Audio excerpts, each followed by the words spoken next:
Fer míle maithad a Róisín. Dusach bhile marrá go mé ansásta a bhein seo, agus bhhailm na héachtaí atá déanta ag muintear chlár na móna. Ní bháin ar waithe leis an Gaeilge ach ar waithe lena geantar hain chumá.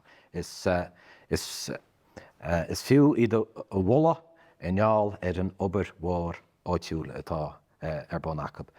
Agus mollam misneach an chuiste a chur an seminar seo ar bon leis an ábhar táhachtach seo a phlé ábhar nach mín éasca scatí i ngeall ar an goras cúte agus chuide an am an chunspóid a bhaine leis. Réiti mé mar ecinse ben sin réiti mé chur a láthair bonlaise ar a PowerPoint ach glúis muid tríd go lua agus an sin ben muid asú leis a blé a bheits ag gatainna a láthir inneo. OK. Tá fecinse ben sin tá ba seire chuid sa gaint agus gcónaí nar atá muid le aitheirt ar thuúpláin atá caithear muid an dúpláin sin hainniú agus sin i dhéanamh muid an dosach. Ach, so má dhéanam muid analís na critic a rud a bit, caithear muid na buntáistí agus na súáilcaí atá ahaint a dosach. Mar tá chuile háirta dain seo cuimhneasta. Mór chuid na Mhic Teanga ar dain, ní an si takeíocht a bit ach bháin béidir beag an takeíocht ó bhuantóirí bunscoile. So mar sin, tá an éirid sin priviléidí agus an éirid sin achain agus dua a chaite le cuasaí Gaeilge in Éirinn nach bhfuil ag nonnaí le. Tá an táring ar a bhealach sin. Agus na ní gá iad seo a phléige minic achtas ar im 8 géin, deach muid chur leis an lista seo. Tá aitheantas go luach cultúra na Gaeilge ó dheas go háirid agus ach ó thua na meas go Phobail. Tá ránpháirtíocht ilchinálach i meartas éagsúla Gaeilge. Tá bí muid a gcuir an faoi ach tá sa láthair fleithúláin go na meáin, go na healaíonna agus a gás cuasaí éideachas chomá. Sa láthair eile tá fleithúil gon orbairt pobal sa Gaeltacht agus feicimidéis sin ag gríomhaíochtaí údarás na Gaeltacht agus gríomhaíocht na rinne agus mar sin. Is amí achain itain. Achain ionchleachtúla a achain ionchleachtúla, achain litere agus chuide gon Pleanáil corpais ó bhaine le Teanga sin chuide gon Pleanáil corpais is fearr ar domhan a gás na Teanga chuí. Tá deisinaí fólama a rís go háirid sa stát ó dheas, tá deisinaí fólama a gach réimse agus tháinig líonraí darna Teanga amach as sin agus is bin cuidhórach ab sin har bheith bisisiúil mar atá an líonra Teanga sa geantar seo har bheith bisisiúil.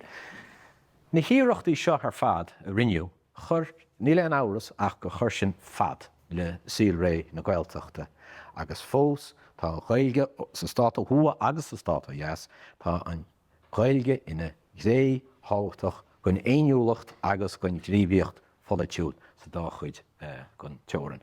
Agus an plé seo inneo, an seminar seo inneo is crothanús é sin ar a bheo is tá an gríomhaíocht sin fós. Agus feicinsib an ach mór an tach mór atá tíochtan is, well leis an súáilchas nó leis na buntáistí sin ar fad, cén fá bhfuil an sa láthair cén fá nach bhfuil an sa láthair a chur le seasamhacht na pobal Gaelach atá ain. Má cainte na pobal Gaelach sa Gaeltacht agus Gael Phobail eile. Nó, na néire ar bhealach tharbhealúm ar fad, cén fá nach bháin gátar Noel in Éirinn ard chuí stratéiseach agus sinna cheiste atá le freigart agin inis. Adas tá mé caint, bhhailm go mbeidh si ba cuimhrú is na ceisní seo.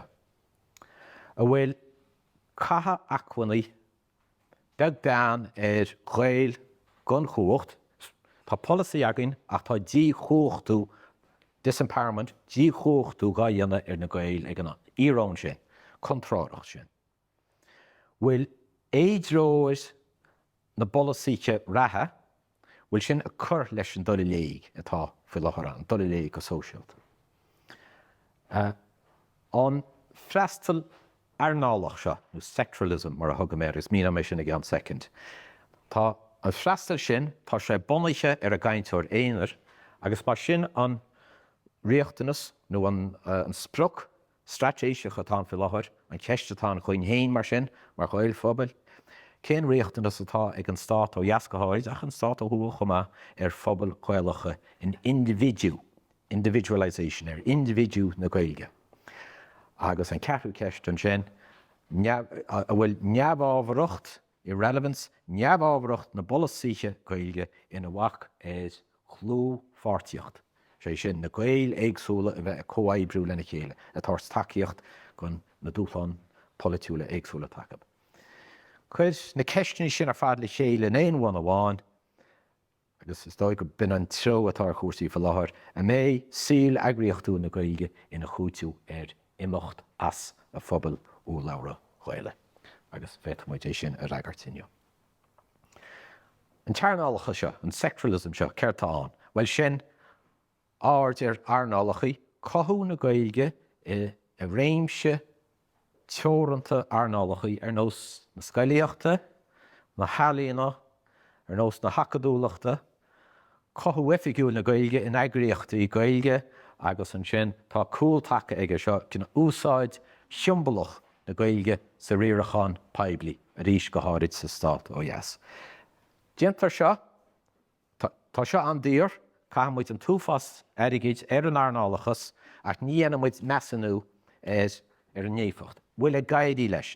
Seo an táite bhí ag an scoláir mór Pleanáil Teanga ní a caiintear na Gaeile an héana bhí se inta péin ach a bhhamuid luach an airigid as an gaiteachas ar fad, mar tá a Pleanáil Teanga dír.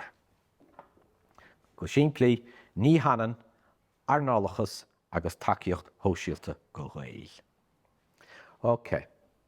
An tháinig syndróm amach as a mhaidre atá faoi láthair. Tá gom cothú na Gaeilge in éimis chosaint na bobal Gaeilge. So mar sin, támuid i gcéire a Gaeilge mar hanga a chothú ach nímuid a chosaint na bobal Gaeilge atá againn. Agus a ríist, an pointe seo a ríist, an tosaíoch go chainteoir éamar san nearnálacha seo, tá seo i léirú choiríre nach pleanáil sochaíoch, pleanáil neamhthochaíoch atá againn tá i pleanáil oifigiúil na Gaeilge. Cothíonn an mhóibre seo socholaíocht lag, sé sin na heagraíochtaí tá idir dhéanamh analís lag na dúchán hóisialta atá, agus an sin coithíonn sé polítíocht hinanta. An cinál polítíocht ina dogamid ar na ceisní seo, tá sé ró hinanta go na dúchán sóisialta agus politiúla atá a maihan sin ag go bobail. Mar mhór ar a donacht, coithíonn sé Phobail. An rud a dogam cleachtas thóiltáireacht seo, sin consumerism. An Gaeilge is rud atá le catha againn. Ní bhhairmuid go beo i bobail, mar níl an policy a cosaint na bobal atá an. Fecinn si banis an fá go bhfuil an individu seo, individualisation, go bhfuil sé a cothú feidhmí socholaíocha agus feidhmí politiúla go na Gaeil. Sibse i lé an réimhrá i scríb Jean-Paul Sartre sa leabhar cháiliúd a bhí ag Frantz Fanon, The Wretched of the Earth. Tá mar chuir mar leag an Gaeilge héin ar seo tá Albert Fíorláidir a bhíonn an sin agus tá mai ceappa go manan sé le hábhar na nGael in éiad. Má élítear agus má chostar an díanad réana san éon bhana bháin is sé an chontráireacht phléascach a thora. A bhfuil na Pleanáil Teanga atá an Ghlac leis an folitiíocht lag seo, bhfuil siad an Ghlac leis an syndróm seo. OK. Mar sin, céirdíad na torraí, tá banistú, tá mé rá politiíocht hinanta nó socholaíocht lag, ach céirdíad na torraí ar a bhanistú, ar a manistú atá go dhéanamh ar folitiíocht na Gaeilge. Well, sa léir, cúngíonn se réimse feime an Phobail. Na réimse bhfuil cead againn a bhí feime bháin le gael Ghlac leis a gcinúte tain. Coithíonn se deitach beocht eagraíochtú le bheith seo san siúd, ach san am ceanna in neaghfuil se chomh sin, agus chomh banistí sé sin, coithíonn sé sún leis sóisialta. Tá sé sceáil é le chola a churann an pobl ina chola gon dúshlán mór atá rumpu. Chomáile sin, teip na bolasaithe, seachas lucht deabhra na bolasaithe a bheith ghlacha le toirí na bolasaí a takeab, nach bhfuil rathanús orb, tá fillin an teip arás ar a bobal, seachas ar na daoine atá a gceannas éis na bolasaithe. Ach, le díist, mar mhór ar donnacht, an córas cúng atá ain, coithín sin client chóras, nó client system, nGael-Teanga, agus coithín seo priviléidí go na daoine atá gceannas, ach ní bhíonn mór an freagracht ag na daoine atá gceannas ar na dúshlán hóisialta atá a measc Phobail. Rud eile a thugam faoi deara, agus tá me go le caintear na sé chundé inis, Éirinn go bhfuil aspa córéide sa tuchfolitiacht Gaeilge sa stát ó thua a gcomparáid leis an stát ó dheas. Tá írónán. Tá an stát ó dheas agus an stát ó thua, tá ar sásta a bheith cothú an radachais teanga ó thua ag an am céanna is atá cultúr smachtúil sa stát ó dheas. Nach bhfuil sin írónach. So, cad tá muoin feibli ag na gríomhaithe Gaeilge ó thua a bheith cho radachach agus mailob ach tá an cultúr ó dheas cho smachtúil sin. OK. Right mar sin. Tá mise cappa má chuine muid oring mar a támuid go dúra an stáir breithiúnas thar a bheith crua i ngeall ar an neaspa ceannaireachta atá faoi láthair an. Agus cá bhfuil an neaspa ceannaireachta seo. Tá sé a grí réimsí na polítíochta, na hacadúlachta agus na banistíochta sna forais stáit. Agus céirdíad na chothraí sáirt ar an aspa ceannaireachta seo. Agus baineann siad baineann na chothraí sáirt leis na tí réimse. Tugann na ceannairí tosaíocht gon smacht arnála a take péin, sé sin an frám a tagara ina gcoinneann siad smacht nó gcoinneann siad ceannas ar chósaí. Tá sí dílis go cheachtas atá sean mhonaiche an rud a dogan na sochólaithe ar seo path dependency. An rud a bhfuil taithí acu béir chuineann siad éir seachas a bheith a brethú go réadúil ar na riachtanis tá faoi láthair an, agus an sin chuide gon phlé institiúideach nó gon phlé arnála takeab sa grí réimse seo tá sé bunaiche ar an útópachas. Éirinn muid go minic bíonn rábharta dóchais gach coppla mí faoi tugam tróp an dóchais ar na meáin. So seo na ceannairí a breanú ar an lá máideach gona bheith a brethú ar an lá inniu. Sin legan amach útópach ar na feidbinní réadúil atá ag daoine ó lá go lá. OK. Right mar sin. Sin a critíc tá amsa. Níl sam bhfuil sé ag daoine eileach tá seo le plé. Bocha muid a ryan sin. Agus, well, céirdíad na dynamics, social dynamics, so Éirinn Teanga trí dynamici, agus céirdíad na teochtaí bhainans le inmharthanacht nGael-Teanga. Cé chuí a mín nGael-Teanga beo. Agus tá just caithim coppla nómad a tuairt beag an míniche in na conceapannaí agus an sin breanam muid ar an dynamic atá an. Tá tróán, mar tá scileannaí a tíocht an nuas tríd na glónte nach bhfuil, na scileannaí a fáin muid ó na sismóirí, na scileannaí an muid ó bhúnteoirí agus ceannairí eile bobbal. Tá próses an, mar tá bíonn muid a glúiseacht ó chéimháin go chéim eile, tá ránfáirtíise, daoine, tá do ránfáirteocht i chéile, tugann siad cúnach a chéile, imreoirí sóisialta atá an leclen i chéile agus an cheistetáin a tugann siad cúnach a chéile nó bhfuil siad a baint na gosa a chéile.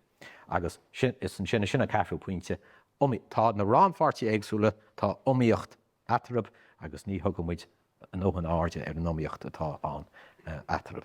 Tá chuid an omíocht sin dearafach agus chuid eile atá dúilteach. OK. Sa treo, tá gá chun ceap atá tharbh táhachtach. Seachada. Sé sin na scileannaí teangas an cultúr atá glún amháin a hachada. Chiallaíonn sé sin a thorta rá ag a dhéad glún eile. Ach an sin ar a tíomh eile tá cleachta. So, sin cleachta sa mlún agat hain, I Phobail, I Scailíní, I neagraíochtaí, I bhuairis Phobail agus mar sin. Agus fecinn sibh sin, a scáileán an sin, an just seasamh me go leataí fecinn. So, tá tro an ais ingearach, sin an seachada, transfer mar atá mé an sin, agus tá ais eile, ais chorramánach, sin an cleachta, I Phobail, Scailíní agus mar sin. Sin dá rud siúdain, má tá dá ais an, tá dynamic an. OK, an próses mar seo. Tá chéad próses a gceist se. An chéad próses tugadh muid an sealamhú nó an sóisialú phríomha. Primary socialisation, so sin tarlíonn sé sin na teile. An darna ceann, an darna sóisialú nó aitseisiú sóisialta baineann sin leis na cóisí, na cáird agat. Tarlíonn sé tíbiste go clún hain agat. An tíú pointe sin is sóisialú ríiste ach tugadh muid aitseisiú sibhialta sin. Sé sin tusa agus do cháirde a baint leas as na deisní a churins eagraíochtaí go háirid Scailíní nó fuairis Phobail fáil chuid. Aitseisiú sóisialta aitseisiú sibhialta aitseisiú sóisialta bhí an rih sin. Nis, an focail seo próses a glúiseacht ó chlún ó chéim amháin go chéim eile, má hagann tú tríd mar is ceart, a baint leas as gach próses atá, teagann tú ag go buinte go néiríonn tú go bhfuil an éonúacht agat cóleanúnach nó coherent. Sé sin tá sé bríomhar, tá sé cíalhar. Éiríonn tú go bhfuil cíal san glúiseacht a rá agus seas mó daoine ag go bhfuil an éonúlacht chéanna atsa seas mó cóleanúnachas atá ag do chultúr. OK, agus fecinn tá do leiciamach an seo ham, tugam quadrant orb, sóisialú tosaí, aitseisiú sóisialta a meas na ggóiseach, aitseisiú sibhialta an seo agus an sin an éonúlacht sé sin go néiríonn neartaíine tá mise páirteach san éonúlacht seo agus tá an éonúlacht seo cíalhar chumsa go sóisialta. Ní féidir é a bheith leanúnach mar a bhain neartaíine cópháirteach san éonúlacht. Na rán fáirtíise. So dar nó, Mhic Teanga, tá cainteoirí céad teangán, tá cainteoirí darna teangán, agus tá cainteoirí i gcás an áirid, cainteoirí tíú teangán, atá gur a bheith rán fáirteach i gcóthaic Phobail, agus an sin, tá rán fáirtíí, seo é náid bhfuil omíochtán. Tá rán fáirtíí sa gcultúr mionla, tá rán fáirtíí sa gcultúr trúmla, an majoritarianism be me cainteoir sin, agus an sin tá rán fáirtíí sa gcultúr cómhách, sin na daoine nach cainteoirí dócha siad ach tá i ggómhách leis na Phobail atá an. Agus an sin tá rán fáirtíí sa rud a dugam an nua chultúir, sin an cultúr atá neamhsplách ar an gcultúr dóchais agus tá nachhfuil i ggómhách leis an gcultúr dóchais atá. As feicimid é sin I léiráidí inis. An focail seo faoi dynamic mar sin, mar a bhí me rán doiseach, má tá dynamic a Phobail, tá dynamic dearafach ach tá dynamic eile phrí-dynamic atá dúilteach. Agus an tara ar an bhrí-dynamic I Phobail mionla ná trúmlachas nó majoritarianism. Agus amach as an trúmlachas teagan Mhic Teanga agus mionlú, minoritization, mionlú na Gaeil, na mionlú na Mhic Teangairí, a gás na Gaeltachta, dí Gaeltachtú na Gaeltachta. Sin atá tarlú san Aisriú Teanga for láthir, agus an sin an tara ar fad ag gatainine, éon teangú na Mhic Teanga, éon teangú an Phobail ar fad. Béidir go bhfuil an Mhic Teanga gá labhairt go hócáideach ag daoine ach a breanú go sóisialta agus ó thaobh na féiniúlachtaí is Phobail éon teangach atá aimtab in áiríide. OK, na se an scipaí, just go muid síos in seo. Fecinn sibh an seo an cultúr mionla, an fáinne seo cultúr atá feimú. Tá idir a glúiseach tríd ar fad. An fágam níos sem an cearcail nó an fáinne an seo gás na mionlach, mar gach glún tá an mionlach a chaile cainteoirí. Sé sin níl daoine, níl a Gaeilge chuil síos an próses a fad agus a bheith baint buntáiste as. An darna leibhéil, an sin, an líne mhór trúm tíomh mo, sin an trúmlach caiinteoir éin teanga béarla in Éirinn mar hampla, agus tá chum airing degan sin mar darnó, an dynamic sin, airing mhór go leiscail, tá an dynamic sin a gobar chopéin. Tá sé gobar gon tromlach, mar tá gach caiinteoir bhhanan le mórthanga a gáil fríd seo. Sóisialú tosaí, aitseisiú sóisialta, aitseisiú sibhialta, agus an sin éiríonn siad tá mise páirteach a bhéiniúlacht atá cho leanúlach. Ach darnó tá sin a gaibrú in aghaidh, mar tá na min teangóirí nach bhfuil in amaíocht le mórthangóirí, so mar sin tá an dynamic sin fré dynamic bhfuil muid an ghlaic leis nach do go muid aitheanta schó go minic. Seo iad tugam an frása sochóíocha, is seo altú mé gobar ar fi láthair, ní sé chur a gló am fós. Tugam tangential culture Arab, ach sin daoine atá na daoine seo bhfuil taithí Jacob ar úsáid hóisialt an Gaeilge go háirid san Ghaeltacht agus atá i ggóháach leis na pobl sin. Tugam an cultúr cóháach orm sin, agus tugann siad cúna leis an aitseisiú sibhialta agus leis an ggóleanúlachas atá sa cultúr. Tá cultúr eile, an nua cultúr, agus éibrionn sé sin ar an dábhealach. Cuid Jacob, tugann siad cúna gon dynamic jarafach, cuid eile mar hampla na daoine nach bhfuil san Gaeilge ach ábhar scoile, nó na daoine nach bhfuil dílis ach amháin go siúmbalachas na Gaeilge.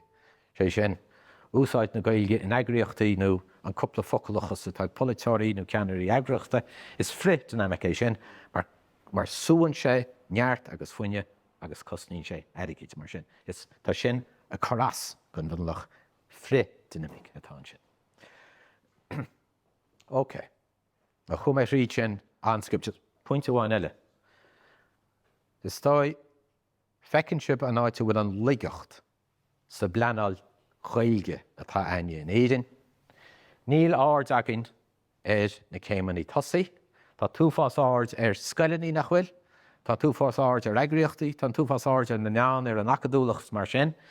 Tá béim anseo ar an aitseisiú sibhialta gon béim a bheann ar an sóisialú tosaí agus ar an aitseisiú sóisialta. So mar sin, tá muid a ceapa go muid déanana cúitiúh sa gwadrant sa nearnáil seo in neall ar na hasnamh nó na haspaí atá anseo.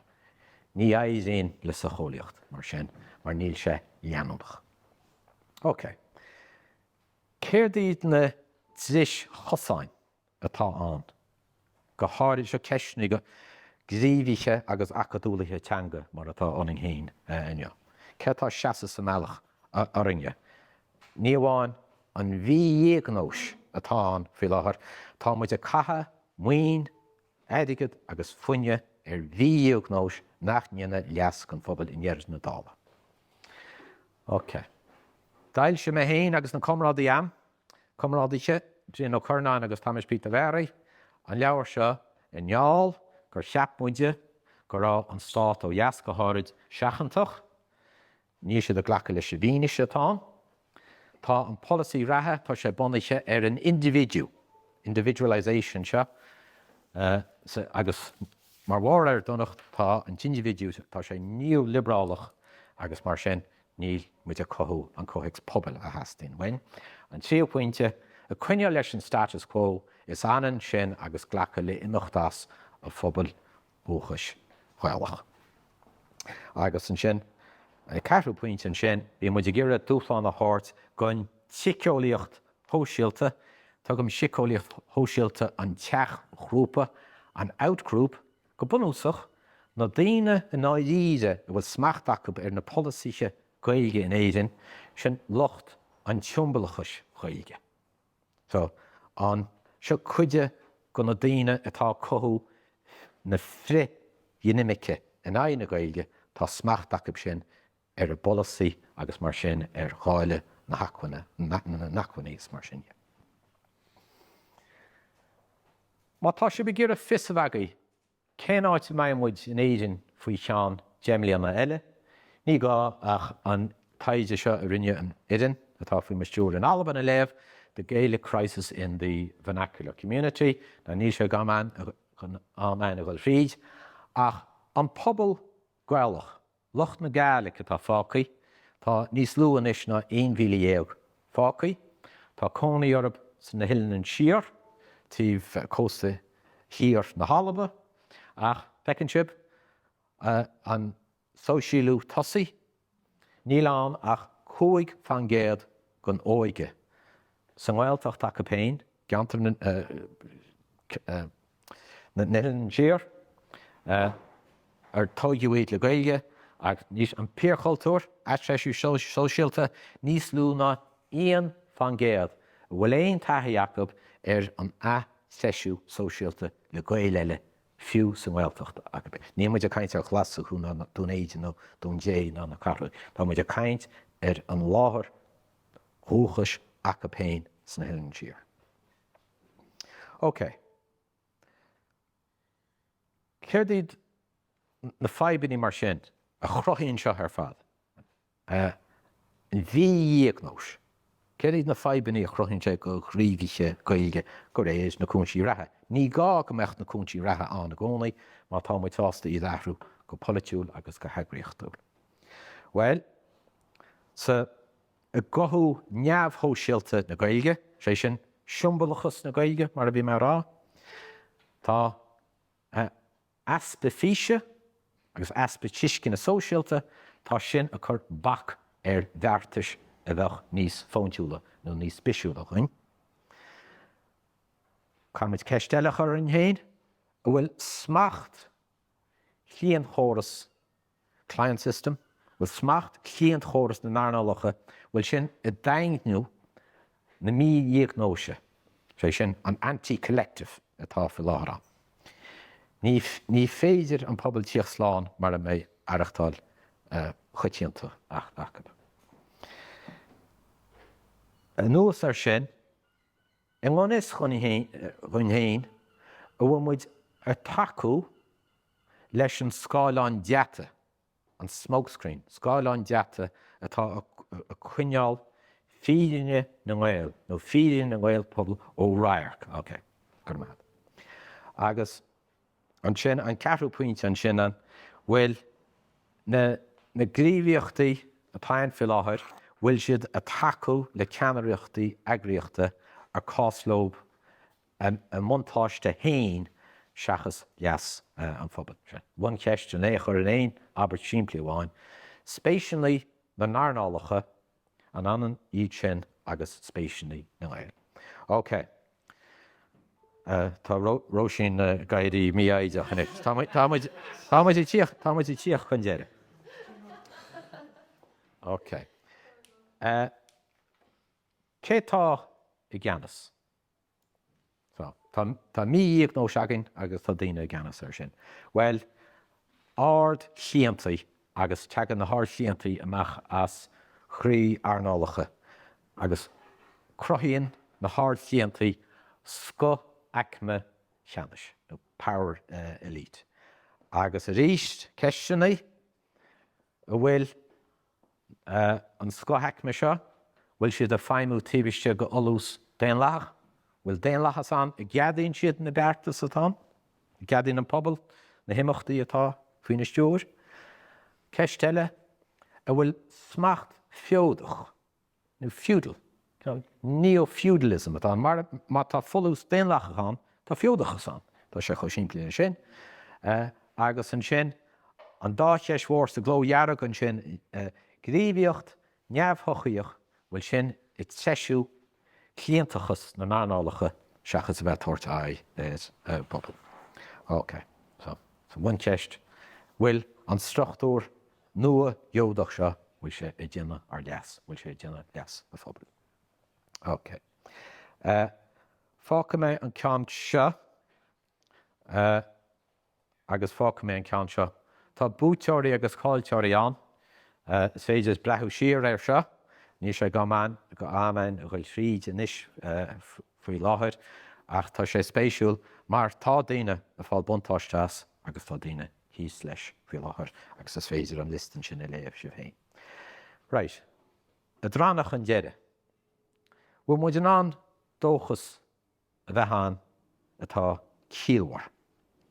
Well, ní féidir an dóchas sin a bheith cíalmhar mar a mé muid sásta dúsláán na háirt go laiad na Pleanáil Teanga Gaeilge go Ghail atá go Éirinn.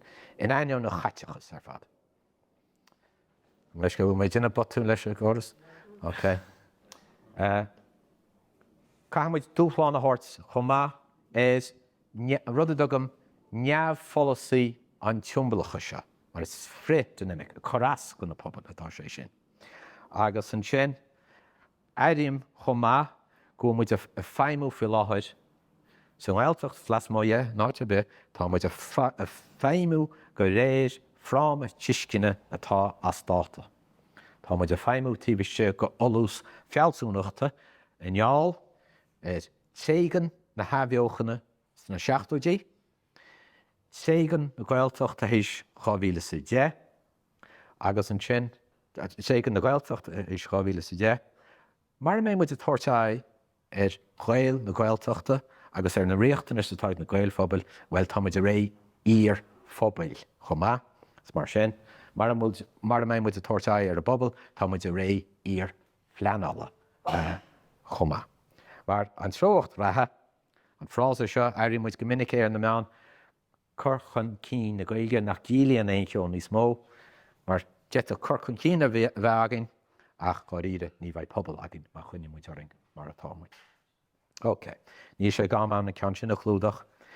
Cén chuí a deochamuid amach as an mar a bháin seo. Tá muid a sáin fi láthir i neall an mídhéagnóis atá an. Na dosach ní mór go na polaiteoirí an Éirinne adháil go sa leis.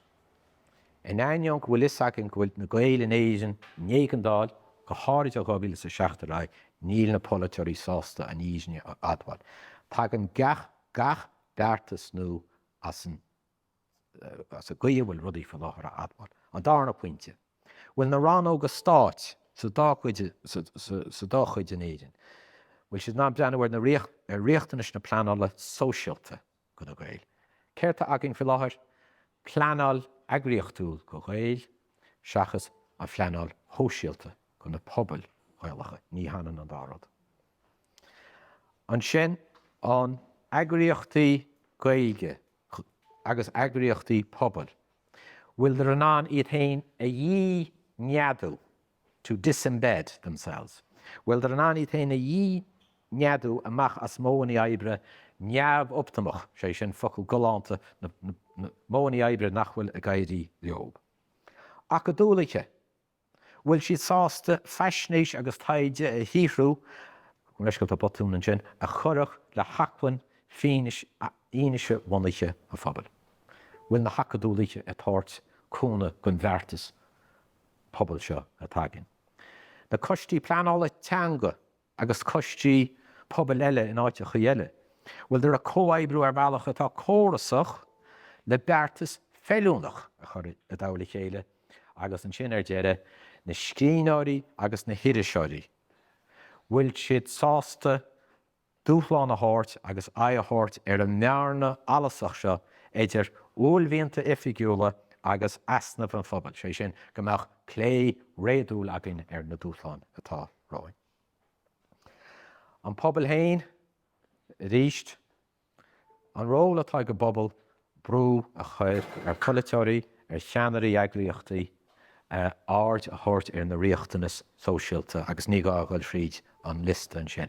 Sé na beart níl an sin ach sampla ach na beartas atá sin spáinne sé sin léiríonn sé corchaige atá sóisialta seachas corchaige atá eagraíochtúil. Ach Abram an aber deire in seo.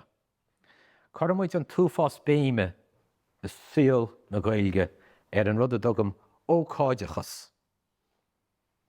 Agus tá sé Harbheith tá sé an am agin inis súl criticúil agus dúchláin a háirt gon ócáidechas seo. Go háirid an rud a dugam ócáidechas neamhar chóideach. Innocent occasions. Mar an fághfuil sé seo táhachtach baineann an stát míleas as na hócáidí seo in anam na Pleanáil Teanga.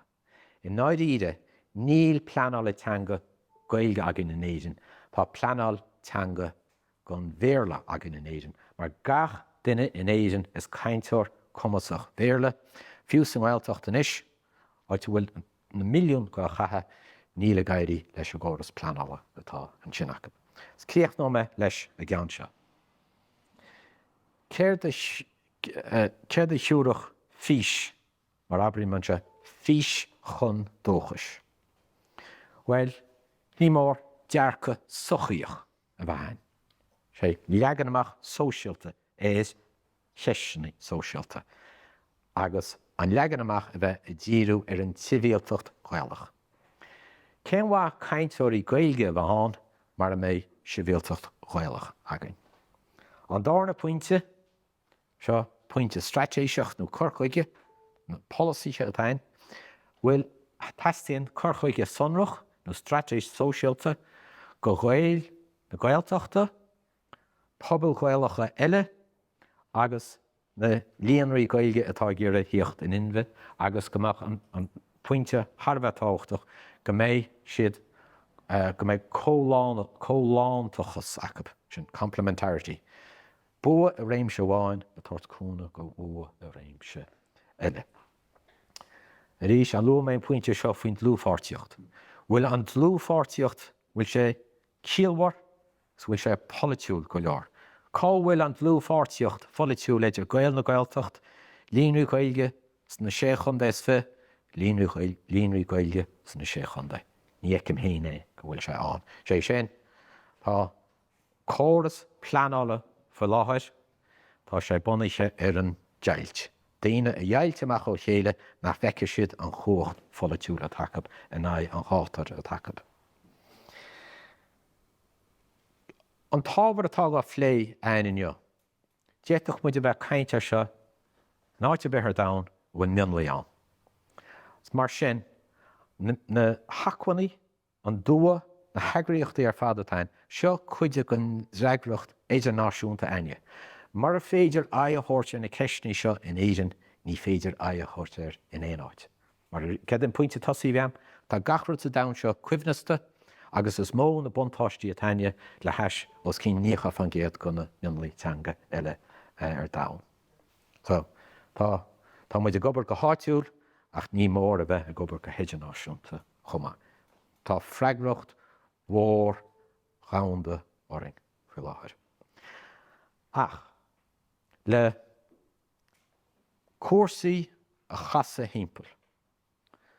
An éireann sin neamhord é riochtanis hóisialta go dtí seo. Ní féidir le pobl seo dhéanamh mar a méid, mar is mé cúna atá ag na pobl bhéarla in Éirinn, níl takeíocht cheart ag na pobl Gaeilge in san Ghaeltacht agus lasmuide. Agus bhóling mar sin go monóch muid áisiúnad taide agus feisnéise le cóirle agus fineise a thabhairt go na Gaeil sa meartas anóchanna. Agus luam focail anóchan mar ní féidirling leannacht a raibh mar atá muid. Má chuine muid mar atá muid, séir de bheits i ngach duine bhfuil Gaeilge acab na cainteoir Pleanáil Teanga.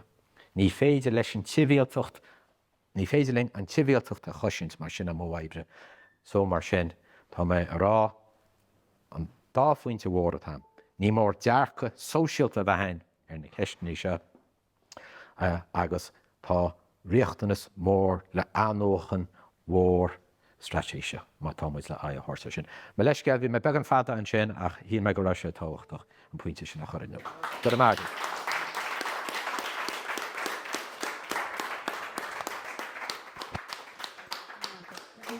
We're Phobail Cuisle Nic Liam Cuisle Nic Liam na shirt na a dro here and the the mahain good we all tell it like that's good cleaning letting a year again you know Carmela.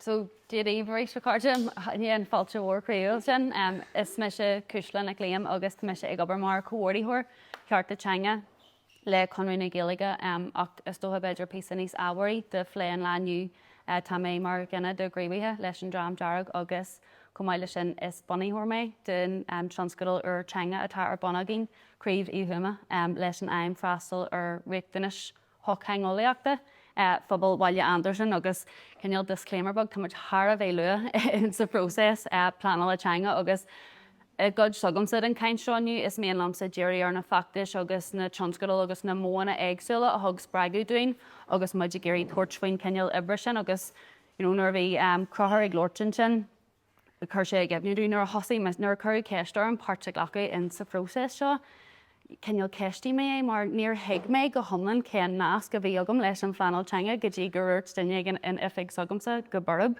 gur tóirí meise den Pleanáil Teanga an teistear ar fad a bhí agam bhí an Pleanáil Teanga fitte fuite in ahanrád agus chuir sin mé ag smaoine éis gothairithe mar gine ar an talú atá ag tuairt faoin tógra uair seo ní a gcónaí a bhíam sa ag smaoine le bheith céad faoin céad anmhaig le hat a teoircail arm béim ag géirí freastal ar eileh béim ag géirí barna lína agus mar coiste béim muid ag géirí pobal a cumasú agus a spragu le gála drána Gaeilge so seansgur sin an power macna bhatá le Ghlaca agamsa ó phléin lániu níl sainiúlas ar bé agam agus ní úsaidim an focail sin le thuúdaras ar bé ach an rud atá agam na taithí síl agus tá ag dul go mór lei sin ar intlih inniu. So manar a hinsibh ó mechanúint is as ar bhil firste ó gohiistú agus rugaí agus tógaí mé ar bhaile Anderson. Bhí an tá dearagain mar bhí an Gaeilge agin in sa teach tógu go dá hangach muid bhí Gaeilge ag máthair béle ag máthair, but ná jam brehannas orthaí tá sí í de jazz cégur barlóir atá in sí. A Ghlac má heismóirí ceneal mar a bailí le neart heismóirí eile sa siomar seo is dótha Ghlac siad ceniu cróga agus thug siad brontanas an Gaeilge hiistú. Agus is cúismhór brad sin dú a an lá ní amháin ceneal gur thug siad an seád ar leith sin dú. Ach an scoil éirithe a réanaí sé, tugann sin spragu dú go fáil sa lá tá nuan agus bhéin muíach I híonn seo aniu ará go raibh bhuanú gialteach bhuair seoid agus bhuanú bhuanscoil Phobail firste ar na tógraí behabhachtaí agus be éfachtaí ó thaobh na Pleanáil Teanga de insatíobh seo an cethir agus leogah fad na sé chundaí. So just get the bug the chuile de gin bé agus hí nachhfuil mór nachhfuil ar an ólas buin star tá típéir seo ach ar náid buíil bhuanscoil Phobail firste sa blion 9 seachú a chéan ag ceann rudaithe bhuair seoid a bhainna géalteacht in sa blion 9 seaca ní agus a thosaí an sinnig tógal infrastructure go thomlan ón bhaina níos leis an mana siimplí de na habaré Jana. Agus ar náid gnádartha in san eistir sin tháinig na poisí héag ís na scoíochta agus bhí ceniu agus réile Jana in sin mar ní raibh aon infrastructure don Gaeilge an seo in sna sé chundaí. So thocaile dama bhíon lá na poisí a chur héag an scóil is cumgraí scóil bhéirle nó thocaile ar a chur ar was héag aitin ar nó bailthe clia le heideas eil ach ag smaoine éis ar an mana seo na habaré Jana agus sin go dtíreach an rud a rin siad thug siad scóil bhuanscoil Phobail firste agus daimíonn scóil ar fiú ceithre bliana déag gan aon aitheantas gan aon takeíocht agus gan aon muoinú ón stát.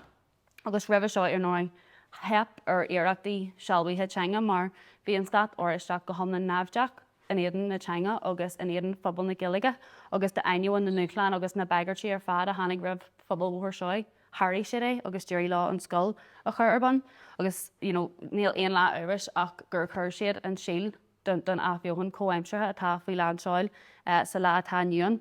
Bhí tionathir acu ní amháin ormsa atá písabug níos áigean a le bunaithe bhuair seoid ach ag an am sin na fásta bhí tionathir nachbog acu ní amháin ar pobal na scoile agus ar an Phobail trí ceile ach thosaí daoine i gcách ar bhuair seoid agus an rud a bhí siad i Jana ar bhuair seoid agus daithinn siad go raibh sé in Janta agus an rud a tharlainn sin thosaí gréimithe eile i gceantartha eile i gréimh agus chuirú scolanna eile ar bun agus chuir siad ar náid an Gaeilge go literal ar bheolaí na naíoga. But thosaí me sin sa scóil in sa bblion gabhéile Tá me sin é sin ha mar héil mé. So thosaí me seir an scóil in sa bblion gabhéile agus a gcónaí ar éistim le Ciaran agus Fergal agus eile agus é ag tuairt caiintena den ceneal seo. Dúir siad nach raibh deasan ar bhí ar fáildóibh tíomh mí de gataí na scoile, tháinig ceneal juirí leis an Gaeilge a luithe a daig siad gataí na scoile agus chuir sin ar an mhachtú héanaí agus ar an drochar ba eolaí an cástúsa. Ní raibh mór de infrastructúran ag an am agus ní anhí méid dearmada a riú thu mé bhhaile lehain drasa mé ar scoil níomh dimnic don bhanscoileacht. Tháinig mé bhhaile agus bhí mar deartharatha óga, bart deartharatha agam níos óige ag fáil ré ihe céirín rud ihe dheording. So sé cáil sé bhíáil dúirt siad cumáid an glána. Hasig bud cumáid an glána. So bhí an infrastructure an cé nachhfuil ach beidir 5 bliana adrin bhí na deisina acu nach go agam agus cé roméí iad lá. Bhí mé sásta go raibh túsa chur leis an infrastructúr sin a bhhaine an sa Phobail agus leirthaí mé níos mó faoi sin faoin nás go tá agam agus i ggéirí a bheith aganine leis an tionscadal críomhaí thuama leis an infrastructúr óige sin in sa chathaoir. So just mar hascuire den tionar a bhí ag an Pleanáil Teanga orm go páirsanta Ibriam go trí bhean na Gaeilge úsáidím an Gaeilge gach ile lá de Gaeilge go fáil agam sa bhaile agus tá infrastructúr mór mai thart timpplairm a éascaíonn an conceap seo de héal trí Gaeilge agus níl aon lá uimhir agam ach gur tháinig sin gur tóirí díreach é ar éachtaí ceanródaithe Phobail mórthir seoig, sppraig siad sin an mana seo ná habair é deanna agus nuair a argan tú ar na rudí aontaithe atá buinte amach gin gothairí in sa taobh seo cethreach le béir sin glór na móna an Pleanáil Teanga an a bhah daoine atá deanna obair thontasach ar an talú agus ag freastal go sasail ar an Phobail agus fásta tá seo le ag tarlú a bholaís reachtaíochta, a bholaís aitheantas agus a bholaís inéisteach ceart ón stát. So léironn sin dúsa ní amháin go bhfuil ról táhachtach le himirt ag an Phobail in iarachtaí Pleanáil Teanga ach go bhfuil ról lárnach acu mar is féidir leis an teoiric ar fad ar dóin a bheith agad ach man bhfuil daoine maithe agad daoine ddígur sethe agad ar an talú leis an teoiric sin a chur a ghlaachtas ní fiú foice. So thu mar lu mé thu méid ardscoil níomh dimnic seo chun le bahasnéis bagdaobh maidir le héal ach thu méid go hardscoil níomh dimnic an sin allscoil na réana agus mé méid céim in sa Gaeilge agus bhí buinte agam leis an achtas an sin ar maidir le cuathaíocht dearthangach ach in sin mé maistracht in sa taide agus an táhair taide a bhí agam na forbairt na Gaeilge mar cheanga Phobail in níortha bhil firste go príomha ag ar an chathaoir Gaeltachta agus is é seo an dóid ar curú in aithne mé den drám dearg agus go bhacha mé go raibh an athbheochain seo go thomlann faoi leansáil in gán istú agus bhí mé geirí bheith páirteachán chur mé aigeú ar coppla duine in sa siomar seo in sa bhíon Gaeilge is a nídeag mar bhí méid ar chathaoir Gaeltachta agus an tionartha a bhí ag rudaí ar nós cuathaí dahangatha cén tionar a bhí ag sin ar bheonam pobl de bhacha duine ag an cuatha shreide ar cuatha dahangach ar gró a nehééis siisteach agus an dearn siad iirecht an gró sena dhéanú trí Gaeilge mar gur híl sé gró Gaeilge ag an gró rudaí ar nós sin agus ar náid na cuathaí shreide is bralam na cuathaí shreide ach daihan mé nar bhí méid gáil an taide go raibh na cuathaí shreide ar fad in sa chathaoir Gaeltachta dahangach agus an actual mission a chunaí beidir seach momente thusa bhóthir go thomlann aon teangach agus an sin thosa méid loirt le céaran fargal crothair agus eile agus thosa méid ceistú bhfuil ceam fá cineal ó bhfuil sin an sa chathaoir Gaeltachta agus tháinig mé le a thuúla híon an cineal ag gothramas a bhíon agus na constaí a bhí roin mar géalóg a bhí ag géirí maithanga a eiceil ar cuathaíocht Phobail do chuid na cóirle agus ar an drochar níomhar siad réitiúdú ó hin tá mé ag obair agus ag gríomú leis an drám dearg ó hin agus sílim gur éirí leis an drám dearg gluúin omlan de Gaeilgóirí a sppraigú leis an Gaeilge úsáid tíomh muí de gataí na scola agus ba eolaí an cas go thomlan dúsa. Caithí an factus brád don Teanga a más gluúin omlan agus comáile sin dachhoscail siad pobl a bhí a gcónaíon mar mas muíonn tú ar an teoiric tíomh Éirinn le gach ansaí agus le gach cinniú suúrach a ghlacu a leith na Teanga. Go dtí an tóir a bhí ar sin ach gur róeileh ar thuirbaisí ar rangana ar aiseanna agus an fáil mé a luair sin na cé a bhí freigrach as a bheith freastal ar an éileh sin na daoine ar an talú glór na móna an a bhah an na foiiseoige cultarna neart eile. So, sílam go léironn sin mar thugan Gramsci arthú earthworks and fortifications an cineal crowd drama den athbheochain sa lá taíonn agus is ag fécinint ar cineal na hiarachtaí seo a bhí ag ré ag gantratha eile a chur meisiigh smaoine agus cineal a thug sppraigú dúin le tuairtfuoin tionscadal éirithe seo le críomh í thuama. Dark ma duran sólahar a bhíon in aitin ar nós an uachtar clúdaí uachtar agus éachtar na bháil agus eile agus, ar nói. Can cum ar an scéal gur daine meise bhfuil éarm go forrasta agus tá ach bhí mu den iad lá. So daithin muid gur raibh barna i gceantar sogíine agus bhí pócaí baga an, bhí rangan na Gaeilge an gaman lu cláscéal agus an agriochtaí pobl ach bhí aspa de cineal chuthaige cóthaitte an. Agus chuthaige strataseach agus bhí sin cineal iarúnta go leor nuair chuann tú san aireamh an star ar leor méar le bunú mhóthir seoig. So hannig an smaoinú hagin cinneal bhí ar an teachtar aim don craobh agus hinmuid go léad sé le céal agus go méoh sé na ómós jazz animnú in ómós ar dhearmad ó tuama fahat mór ó híomh na Gaeilge caiilú an uirí agus a bhí mar fréo de scola a gine ar fad atá ar an coiste tá muid cinneal óg mar coiste ach nuair a bhí muid géirí cinneal ceada eilón teach dearmuid ar sémas ó tuama chu mar scartar just leis an cinniú a faoi fiú leis agus is éan a dúirt len éist do méoh sé bhrío ag smaoinú ar rangana be an scholar fáil, agus sinna mar tá ag Lordnar nach méon tú gona ag smaoinú go strataseach nó go teoracúil go dé chosí muid deanna ó chosí muid ag smaoinú ar rangana mar sin, agus a gcónaí le transcail mar seo ní bhíon tú ní bhíon híon cabbí i ggéirí a bheith ro ul bhénach, bhhail le the sun, the moon and the stars mar deir siad ach bhí muid ag géirí an temperstructor sin a thógáil agus go méoh sé seaasmhaach agus go seaasad sé an fód leis híon. So chuir muid form léirthe spéisial le céile agus níl méid magaí nuair dearm go raibh beaga deartha agam le gáil ag an clódóir mar híl méid go méoh ar an gáil go méoh orainn gáil doras go doras le fásaach do ardaí agus le daine ar chuir an ólas go raibh seo ag tarlaí agus tíbhastí de hachtan bhí 8 duine in sa cantar ag léirí spéise duna rangan na Gaeilge seo. So buinú get am na nasain agus faoi láthair thuimiid ó rang amháin go dtí cear rang, so táimeid ag solathair cear one rang faoi láthair tá 7 duine chláirithe linn i láthair na thura. Agus mar luimiid táimeid thar bheith lua in sa prósés Pleanáil Teanga, táimeid ag fólam gach lá agus aringan agus arcamuid ar na heisim láirí iontaithe atá thar timpplaín don sppraigú sin agus dótha na préo spricana atá agin na bhhailin deisina a cruthú do ólamóirí ag gach level, deisina formalta agus neormalta.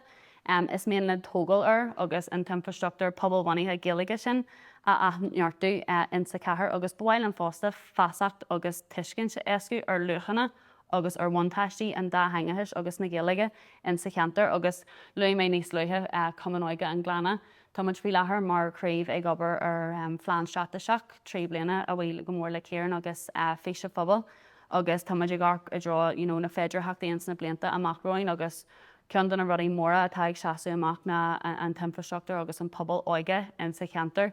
Nach bhfuil ag féimú beidir comhaid céarna sa bhí sé ag faoi láthair ag an breid le blianta níos luithe ach tá muid ag arc i drá bheith abal de freastal mar tá lucht spéise an hana féanta páistí in sa cantar atá ag freastal ar géalscoilena níl daí acu ach cinneal spás agus service neormalta socialta le bheith agúsáid na Gaeilge so is rud é sin cinse ar mion an tógáil in sna blianta amachróin ach mar acail scarbéidir tá muid ag géirí Phobail a thógáil ó mna níos go ddíireach mar rinn lucht bunaithe agus ceanrúdaithe mhóthir seoid agus leis an spric ullmhéanach mas maile chur le lín leithile na gaiintúirí Gaeilge in sa chathaoir agus chur le lín na naoine atá ag deanú an cinniú sin a síalta a chaithú trí Gaeilge agus an cinniú sin ag acu go méoh an Gaeilge mar hangatí béh sin daoine le trealaí nó le páisióga nó adrú haon bhhailinn a uirad agus gur féidirlinn an prósés sin a éascu agus takeú lá an gach íon cinneal éistear céim den éistear sin.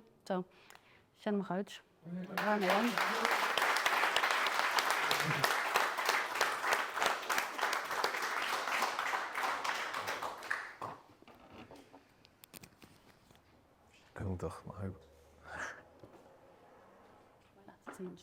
Is féidir seaasa mé súlas mar sé níos fostas dócha áheach sin go húntaach. Hello, Dave Masa chunáisih, is mé sé John Prendergast agus is mé tuh Pleanáil Teanga i Ghlac Conchúr leis an agriocht tobar Ghuine agus tá mé an ceam líonna go leith mar sin is soch go raibh mé chothóg leis na leanaí sochastócha nuair thosníos ach bíoh sé mar sin mar á. So tuair mé písa beag léirgastíomh ar an obair a dhéanamíd i Ghlac Conchúr I déobh an próisis Pleanáil Teanga agus an obair dhéanaan tobar Ghuine ach go háirithe. Mar sin cíigh sibh an sonstócha roinntas na heagra sí ag an té mad na né tháinig sé sin chuam ach tobar Ghuine bunaíoch é sin is dócha mar chuid an próisis Pleanáil Teanga ach chuirh fáim leis nuair fostíoch mise agus an tufa cúnta Pleanáil Teanga 2019. Mar sin táimí da ceam líana go leith nó mar sin agus sé an cóircuman i málnar téirigh cóircuman Forbairt Ghlac Conchúr an ceann agriocht. Comach chéanana tá deirglinn mar tá dúchas an dainge ann agus sé sin an Pleanáil Teanga do bhla saríise gailteachta hanganí chúis, mar sin tá duine a bháin breise fostas sa counter chun Pleanáil Teanga don mála son a chur i gcríoch agus sé sin Christine á sa Victor son híos ach tá cúpla agriocht eile ann, a bhí na plé leis an Pleanáil Teanga leis na blianta agus caithfir is ómós a thuirt dó siúd chumá.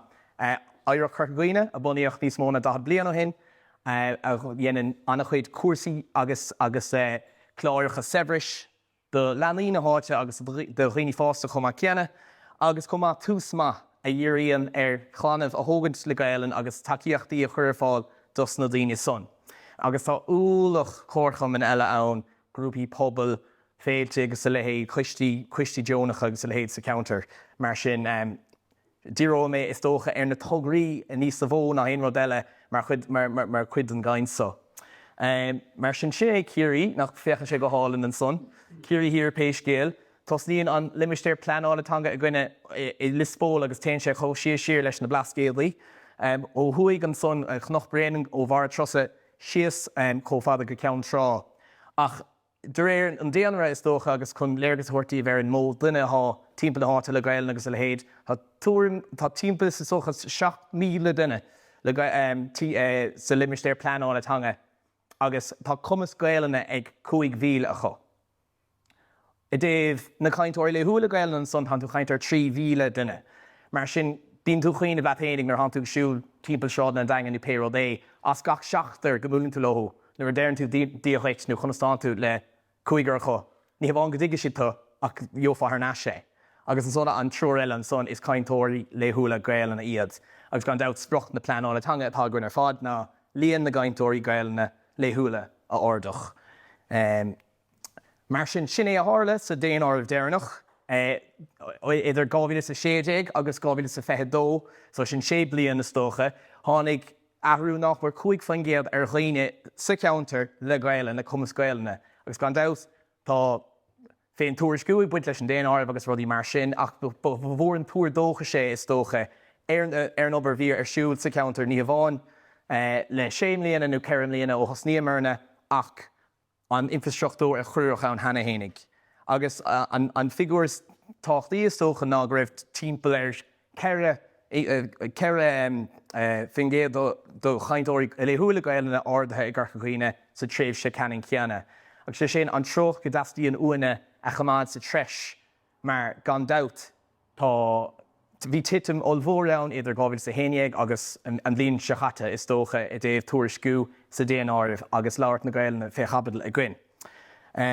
Mar sin, cad éiad na rudaí i bríon dúine is dócha agus sin i chaintear an chóhéachs Pleanáil Teanga a thághain i Carraige sa Ghaeltocht. Agus á roiintas na rudaí gan dat luata ag ar chrothaoir an son chomá i dtéobh stádas ahantas an gainteoir dúchais Gaeilge gradam a thuirt an gainteoir agus an tahananta son a thuirt dómh i dtéobh na héon rud a dhéanaan tú. Bíoh sé sin na tograí beaga, na grúpaí fóchais, éon rud mar sin.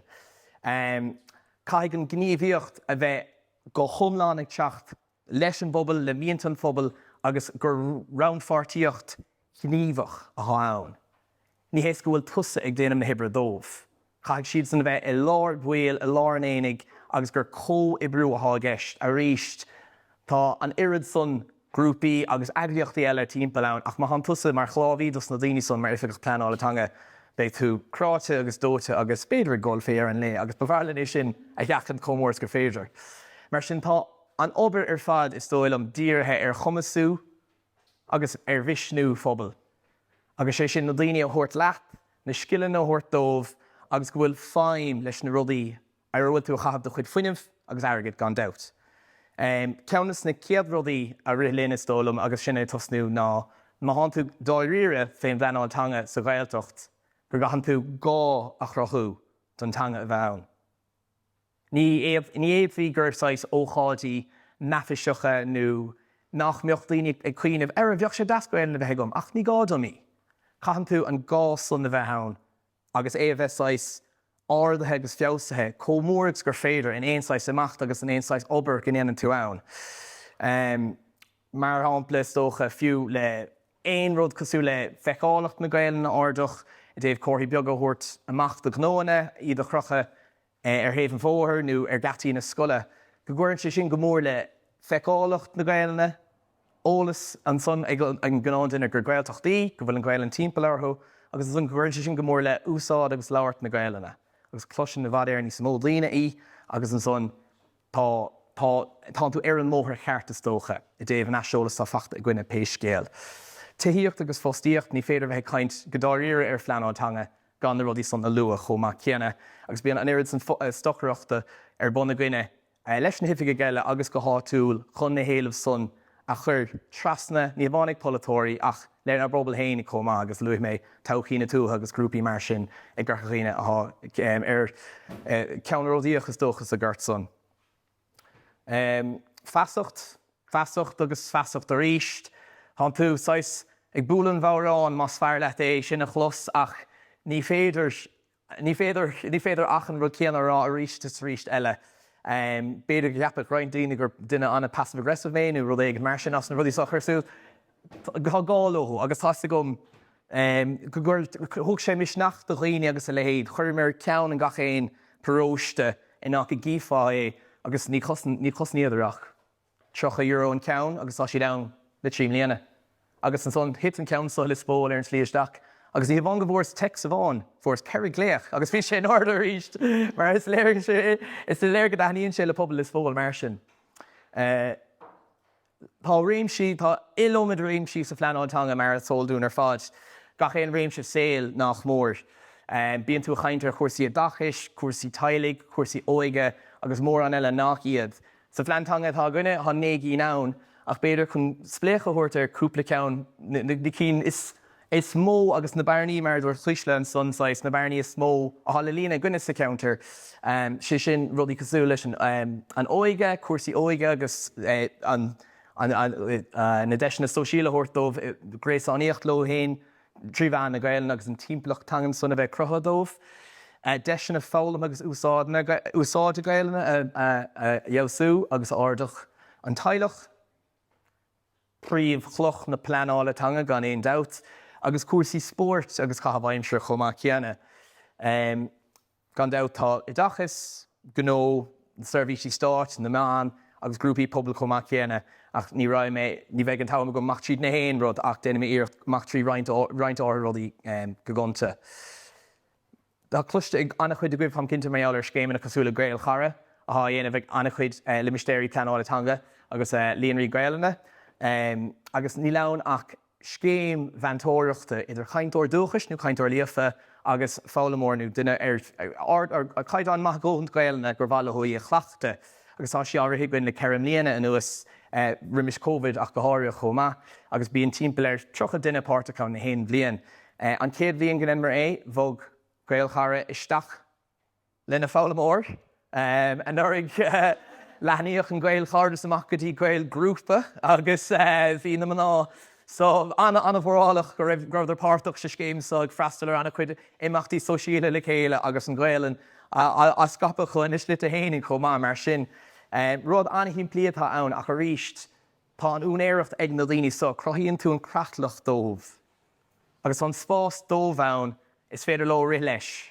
Ní léon bata gcuin agus ní léon slatríochta gcuin nach airid. Scéim bhaintóireachta eile is dócha a dhéanamar ná ar danga ar spórt. Beidir go bhfuil timpeall ar goman spórt a ggur ghuiine agus an rud go heasta gúna dhéanamh ná chur le úsáid na Gaeilge agus na leanaí agus na daoine fásta ach go háirithe ag tréáil agus ag imirclína chéile. Mar sin dostíam mar meantóirí tangan agus meantóirí spórt, daoine úntacha imróirí ciarí, imróirí rugby, imróirí cisfeile agus cachéin rud, agus chuirmar isteach sna chumann spórt iad agus na leanaí a tréáil agus fuaidir ar fad cúpla cuairt. Bhí sé anna bhór bunathe ar na tascarí atá ann ag glór agus fundúir Seosamh Donach agus a lehéad. Ach go raibh sé oscailta do cachéin sa spórt agus bhí aitheantas tugad dus na hiireachtaí ar fad a bhí a dhéanamh ag na chumann spórt, ní bháinnig na himróirí ach ag an mórród chomá céanna. Mar sin sin é an seola bhígann cúpla bhfuil tús na bliana. Leis na scolanna chomá an tálinn go bhfuil gachéin bunscoil agus meanscoil páirteach sa scéim aitheantas Gaeltachta chomá agus tá na héine anna bháúil ar fad. Agus ceantas na rudí dhéanamar mníana ná léachra am lón agus sin go mbeadh daoine ón bobbalscoil agus ó chláis iad agus scoil na eile má sí timpeall chomá. tug sios Phobail le gin agus an son búlan siad le leith am lón duine áú le ard scéal le rointecha agus taithí gailteachta le roint chomá ceanna.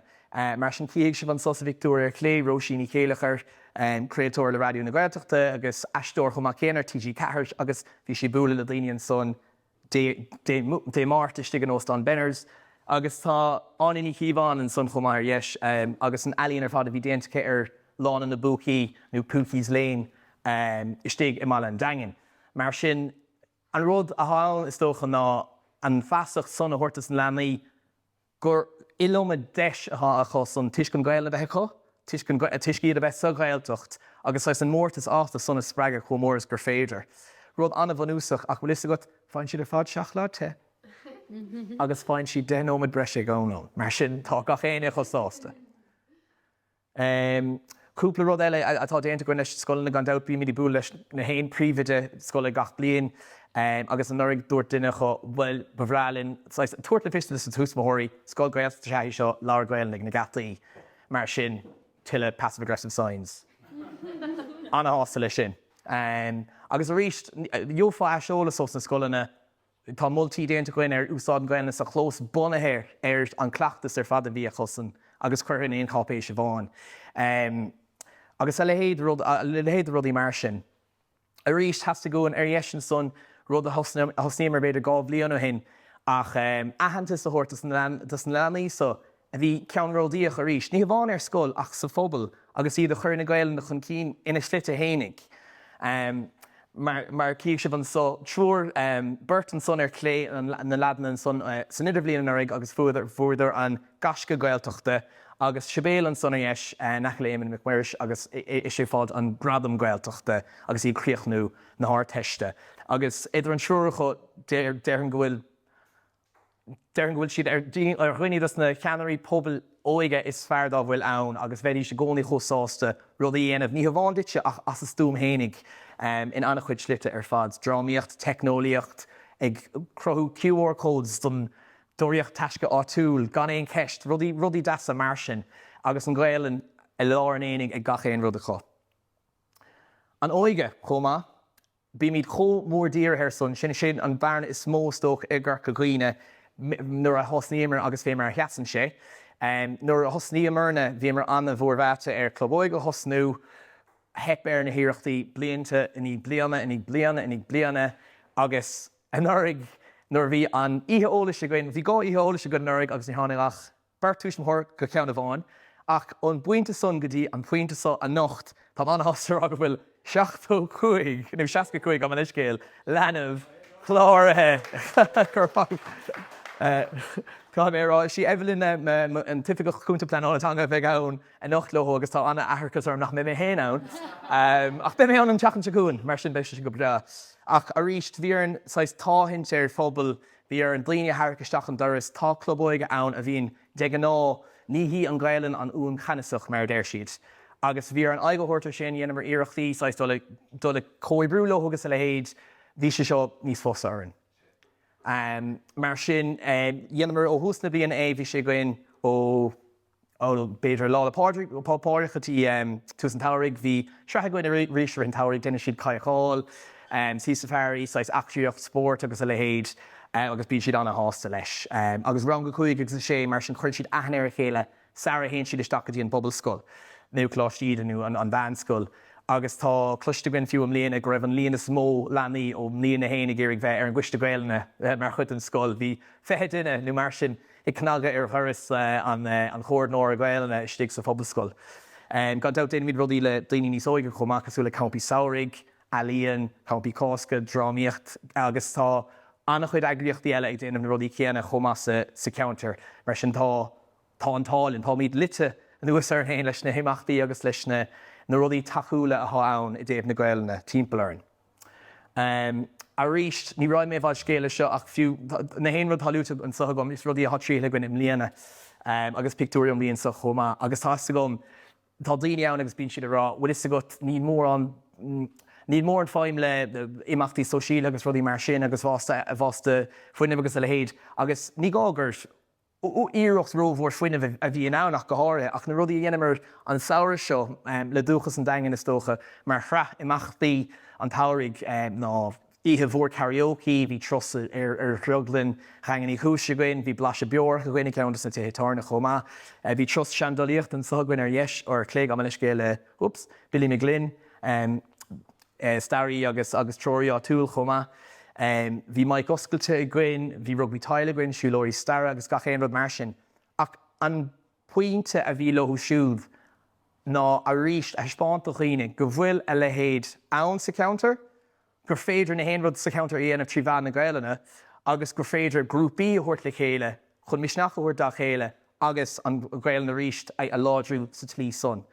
Tá roiint na rudí san lúta gom hana hénig, club tech a ríist, an rud céanna daoine óga thuirt le chéile gin, agus club skillan technoliacht álamach, agus bíon annach chuid deisina úsáid agus fálamtha gin, do chuoine fásta chum a chéanna agus táchtach dúin iad son a chuirt I dul chéile. Ní bháin agus na rangan na formála bhíon agrathe beidir bord dachas sa lúna agus le héad ach mín gar chuairsaí ann do dhaoine gur féidir le búlaisteach chuig seachtainna, sé seachtainna agus gailann túismóireachta álam a fiochas suas ó chainteoir dúchais nó bon rang chainte possible tá an beidir ghfuil an tostrálaach tá bug an counter géirigh tá sí gobar sa siopa agus tá síú hí díochait constantú agus slán go fóil a álam sin é sé sin an spás ann an duine son. Agus bíon caffís cadaráil a gcuin chomá agus lei sin díirithe ar chaoine gur chainteoirí maithe Gaeilge iad. Cuirmíd na héonsáis ólas san éiris leabhar caiiciúil sa counter chomá sé sin ceann na seachtainna so mar sin maithe aonig raibh timpeall Corca Gaoine dé máirte chuin beidh ceardan rifleachsóíochta a gcuin ag bheithelóg in áras bhréanaan. Agus is dóil an bhfuil féid ina chláir de sumas ní mar sin. Bíon na héon ólas ann ní bháin ar an nuachlitirachtaí, bhíon nuachlitir ar lína gcuin, man ó síle agus mór an rudí mar sin. Clubóigan son, agus deisina úsáid a Gaeilge agus leabhar Gaeilge an son. Bíon tuisina caiiciise gcuin chomá. Cad a héon súas nuair hagan an bháisteach anuas mar sin maithe freigar a géine goibh tarchuam agus chuirméisteach mar bhútóir goibh an céad agrán eile. Cúchéocht nó méid inis I gceann secondú go ach bíon eisiolalas leanúnach a bheasta goin gan doubt bhí survey cáíoach fúla goin an san cúpla blian ó hin agus bailíoch 6 túirmí ó chéine gur fisa cuairrma agus brád ar páirteach sa próise Pleanáil Teanga siad anna chairfach agus fócasach méall na rudaí a bhí tiiteach dá bhara. sé sin séim so céalachar má bhíon éana goibh timpeall ar sépa líon galras agus fiú an cótha beag san a chroch sé dúirt sé lom ní mórta na bliana se chatte gur bé an saoir riimiis san ní bhúlas leis bla blion ú mar sin ach dúirt sé gur bíon Gaeilge or gur bíon blion bhó Gaeilge a bhí aige agus tá sé gobar in áras nílas gom le tamil mór grí fada. Mar sin rudaí beaga siimplíí mar sin ach sin iad orint an na rudaí is fosa agus ní gá an nummarcha bracha a chafló.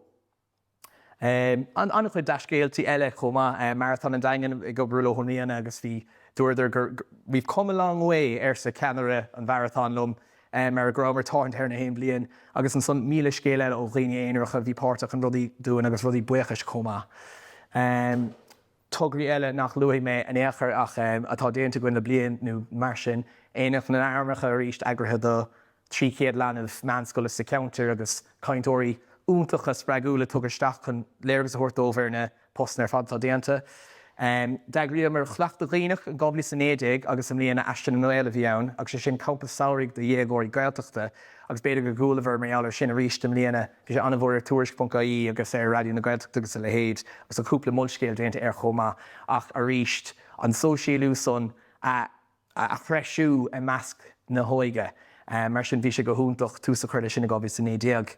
Scoláirtaí chun taisteí carúla daoine bhíocha taisteí agus scoláirt diplómaí agus a lehéadaíon si bhena Gaeilge ar an ollscoil, Creenscríb agus a lehéad agus cuasaí tagaist agus úsáid mína daoine son, bíonn siad páirteach sa phróisis an son.